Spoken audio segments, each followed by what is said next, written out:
Hello, and welcome to Stepping Out, a nature series created by the Ames Free Library. I'm Lorraine Rubinacci, your naturalist on these outings. This episode is going to spotlight spring peepers, those tiny frogs whose amplified voices announce the arrival of spring. I'm at one of my favorite peeper observation sites, a vernal pool here in Duxbury, Massachusetts. It's been a mild 60-degree day at the end of March, and peeper breeding season is well underway. This particular pool is quite wild. It is surrounded by pine oak forest, and there is shrub swamp in the foreground and some Atlantic white cedar swamp behind that. And there is fairly dense vegetation, including some capriors around the edges. This all provides good protection for the frogs who have come here to breed. It also explains my outfit. It's more comfortable as a human being to be wearing sturdy clothes like canvas, to provide rubber boots, so there's a little bit of additional comfort.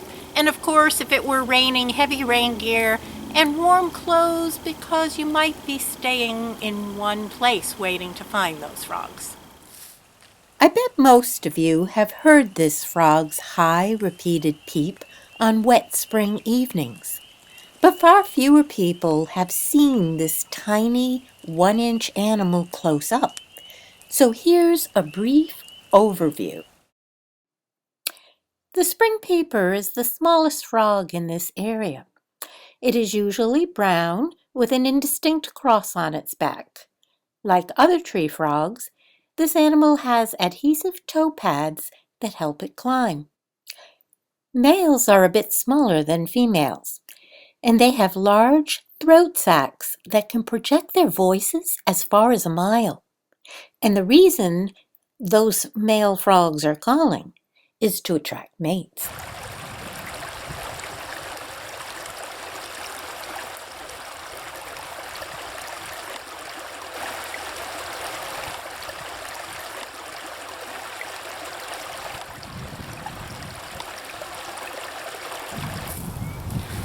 Here we are in Pembroke, in the floodplain of the North River.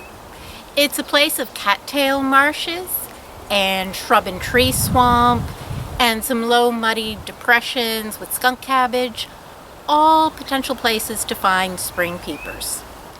Spring peepers emerge from hibernation at the end of winter. When night temperatures reach the 40s, the male frogs migrate from the surrounding forest to shallow water, where each frog establishes a small territory.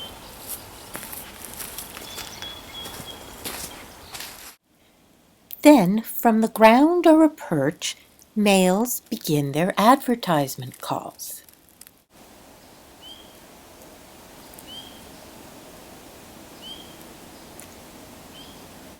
These vocalizations are repeated thousands of times per evening.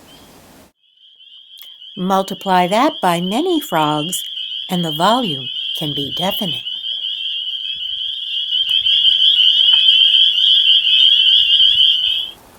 Females who arrive at the pool choose their mate and his territory.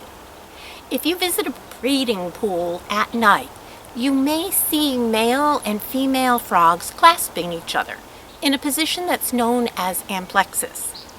The female is depositing hundreds of eggs on submerged vegetation as the male fertilizes them.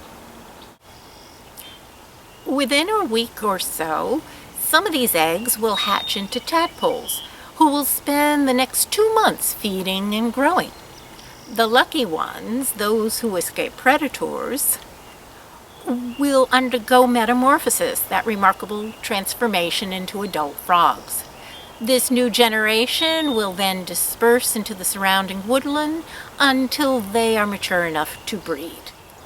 So are you ready to find some peepers? Then you're in luck.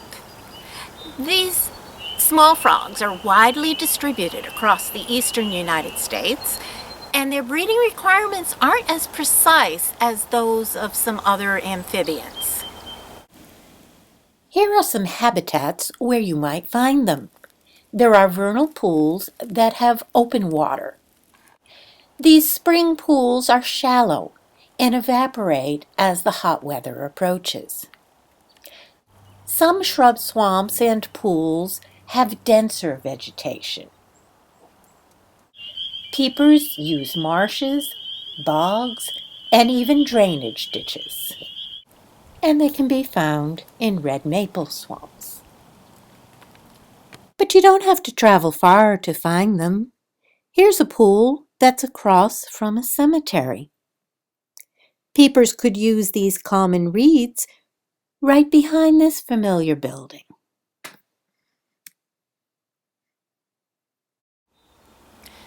So those are the facts of this small frog's life. But there's more to going peepering. There's magic. I love going to the breeding pools on misty nights, being surrounded by the peeper chorus and hearing other night sounds, and just witnessing the sheer power and exuberance of life.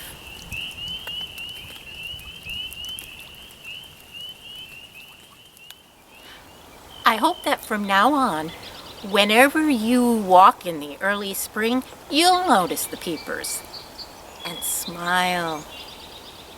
Thanks for joining Stepping Out.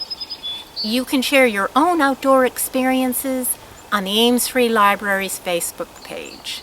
Till next time, be well.